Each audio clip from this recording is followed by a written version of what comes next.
বলতে ইচ্ছা করছে। তারা বলে আমাদের তৃণমূল আমরা যারা করি তারা নাকি আমরা শিক্ষার আঙিনায় আসি না। আমাদের নেত্রী মমতা বন্দ্যোপাধ্যায় নাকি আমাদের শিক্ষার আঙিনা থেকে দূরে সরিয়ে রাখে। তার পরিচয় আজকে আমাদের যে অধ্যাপক স্যারেরা এসে উপস্থিত হয়েছেন ওনারা পরিচয় দিয়ে গেলেন। শুধু আমরা একাই কিন্তু মমতা বন্দ্যোপাধ্যায়ের প্রকল্পের কথা গলার জোরে চেঁচিয়ে বলি না। আজকে স্যাররাও কিন্তু মমতা বন্দ্যোপাধ্যায়ের প্রকল্পের কথা বলতে বাধ্য হলে। আজকে দেখেছেন আজকে আমাদের লক্ষ্মীর ভান্ডার, এখানে স্যারেরা আছে, স্যারদের সামনে বলছি, অনেকে বলে আমরা নাকি ভিক্ষে। আমাদের মায়েদের প্রকল্প, আমরা যারা চাকরি করি না, আমরা যারা গৃহবধূ, এই স্যাররাই চাকরি করে। স্যারদের যিনি গৃহিণী আছেন তিনি হয়তো চাকরি করেন না, তাকে সেবা যত্ন করে কলেজে পাঠাচ্ছে, তার সন্তানকে ঠিকমতো পরিচর্যা করে কলেজে বা স্কুলে পাঠাচ্ছে।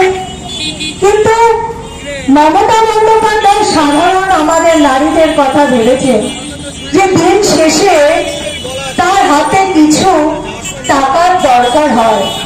কেননা সন্তানরা মায়েদের কাছে এসে বায়না করে যে মা আমাকে 200 বা 100 বা 50 টাকা দেবে।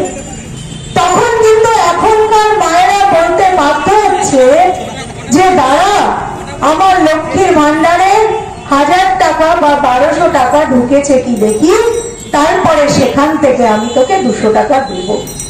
এটা যদি আমাদের ভিক্ষে বলে বিরোধীরা, আমরা বলবো মমতা বন্দ্যোপাধ্যায়ের ভিক্ষে নত মস্তকে বারবার নিতে চাই। নিতে চাই তো কি আমার এখানে যারা মহিলা নেত্রীরা বসে আছে বারবার এই ভিক্ষে আমরা দেব।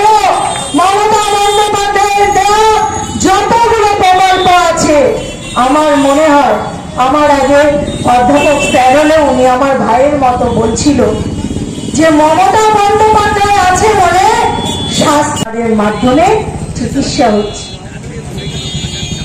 আমাদের মধ্যে জেলা থেকে একজনের নেতৃত্ব ছিলেন দীপক বসু মহাশয়। উনি কিন্তু বলছিলেন যে মমতা বন্দ্যোপাধ্যায় যত প্রকল্প আছে আমরা যদি এখানে বিশ্লেষণ করে বলি দিন থেকে রাত, রাত থেকে ভোর হয়ে যাবে, তাও আমাদের প্রকল্পগুলো বলা শেষ হবে। যারা বলে মমতা বন্দ্যোপাধ্যায়ের প্রকল্পগুলো ভিক্ষে দিচ্ছে, মমতা বন্দ্যোপাধ্যায় ভিক্ষে দিচ্ছে না। মমতা বন্দ্যোপাধ্যায় কন্যাশ্রীর মতো প্রকল্প করে আজকে মেয়েদের শিক্ষার আঙিনায় পৌঁছে দিয়েছে। বলে টাকার লোক দেখিয়ে না বন্ধুরা, টাকার লোক দেখিয়ে নয়। আমরা যারা বাড়ির গার্জিয়ানরা আছি, বাবা বা মা যখন একটা সন্তান ঠিকঠাক পড়াশোনা করে না, তখন সেই সন্তানকে আমরা বলি যে বাবা বা মা ঠিক করে পড়াশোনা কর, ভালো রেজাল্ট করলে একটা সুন্দর গিফট দেব। সে কিন্তু সেই গিফটের আশায়, সেই উপহারটায় আশায় খুব সুন্দর করে পড়াশোনা করে আমাদের কাছে এসে বলে মা ভালো রেজাল্ট